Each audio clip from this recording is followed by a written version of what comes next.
Republicans like to portray me as some kind of big spender. We have spent a lot of money. Ladies and gentlemen, this year, by the end of the fiscal year, we will have cut the federal deficit by another $1.6 trillion in 1 year. 1 year. So when they come to you and talk about big spenders, let them know. Almost $2 trillion in deficit reduction. I don't want to hear any more of these lies about reckless spending. We're changing people's lives. He doesn't want to hear any more lies. That was President Biden claiming his massive government spending plans have actually helped Americans, even as we see record inflation and soaring prices on everything every day. And he continues to mislead the American people about the strength of this economy. Joining me right now is Pennsylvania Senator Pat Toomey. He's ranking member of the Banking Committee and a member of the Budget and Finance Committees. Senator, it's good to see you this morning. Thanks very much for being here. Good morning, The Maria. president has written op-eds. He's gone on Jimmy Kimmel telling us that we're the fastest growth in the world, which is not true. We are in a contraction. He said that it's a lie that his spending stoked inflation. What is your reaction? Maria, it's breathtaking. I mean, he's so detached from reality and being so dishonest to the American people. But he thinks the American people are really stupid.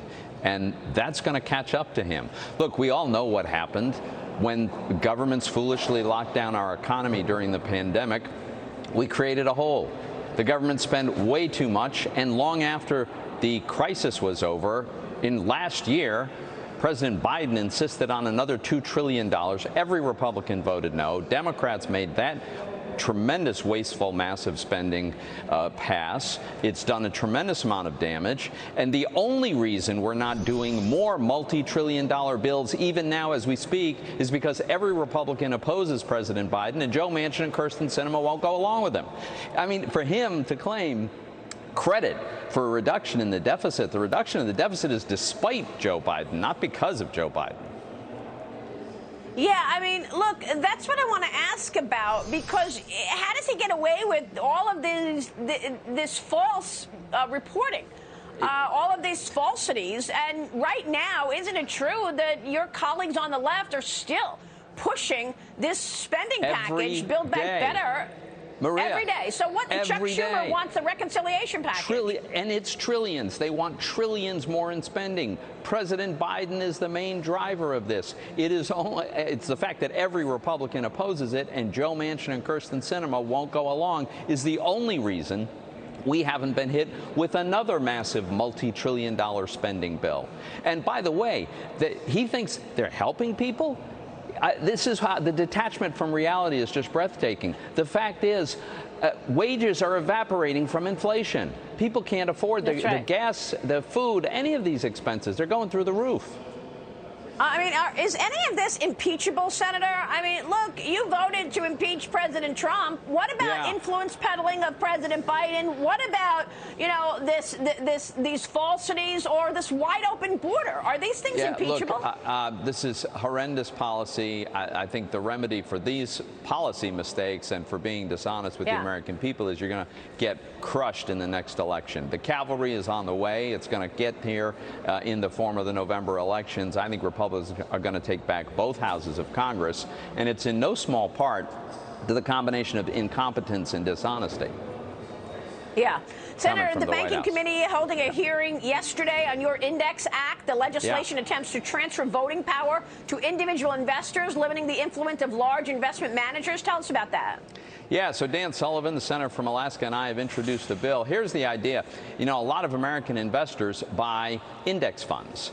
They're broad-based. It might be like the whole S&P 500, for instance, and all you're trying to do is replicate the return of a very, very big basket of stocks rather than picking individual stocks. But unfortunately, when an investor buys an index fund, you don't technically, literally own the stocks in it. The fund manager does, and the fund managers in recent years have been voting those shares in ways that most investors probably don't agree with. So I simply want to restore the authority to cast votes to the people who actually are the beneficial owners of those stocks. That's what our legislation would do. It's really just common sense. Well, this is a really important idea that you're talking about, because right now you have folks like Larry Fink, who is the CEO of BlackRock, who owns trillions and trillions of dollars of exchange-traded funds, and he's voting like the environmental police. He said recently in an interview, I don't want to be the environmental police, but that's what he's doing, shifting his votes to where his policy favorites are.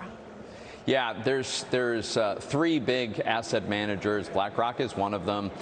Three of them combined that tremendously dominate. They're the largest shareholder in 90% of all S&P 500 companies. They have enormous influence because of the votes they cast and the threat that they could replace a board of directors if they wanted. These three individuals should not have that kind of power. That should be in the hands of the American people whose money has actually gone to buy those stocks. That's all we're trying to do. And that speaks exactly to your legislation. So thank you for that. Let me get your take on gun legislation. Senate Minority Leader Mitch McConnell endorsing the gun control framework agreed on by you and a group of bipartisan senators. Where are we on that, Senator? Working on the details. You know, there's been an agreement on the broad, some of the broad issues, like encouraging states to have crisis intervention laws, like having a little more scrutiny when someone 18 to 21-year-old buys a firearm if there's a question about their mental health history or their criminal history. There's more resources for mental health, since that's obviously such a huge driver, the big driver of these terrible massacres. So these are some of the things. The details have to be fleshed out. That's a work in progress. Senator, we are waiting on retail sales numbers for the month of May, and one metric that we're looking at is the health of the consumer. But the consumer has been cutting into savings.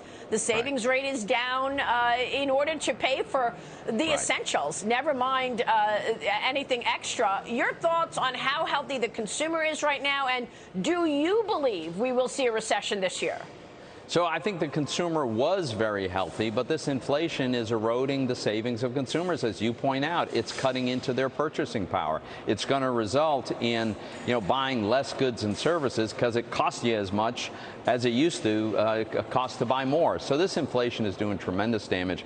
I do think the risk of a recession has gone up very significantly, including later this year, because of this mismanagement. So I hope it'll be shallow and quick, and I know the Fed is on a tightening cycle. I hope they give us the 75 basis point increase today that the market expects. I think we need to do that to begin to catch up. The Fed's been behind the curve. And most of all, we need Joe Manchin and Sinema to continue to hold back the floodgates of another multi-trillion-dollar bill.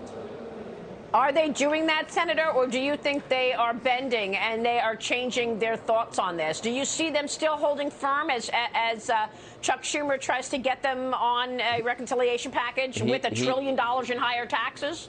At least $1 trillion in higher taxes, probably multi-trillion dollars in spending, certainly if Chuck Schumer had his way. Look, they've been holding firm so far. I don't know how long or whether they can hold out indefinitely.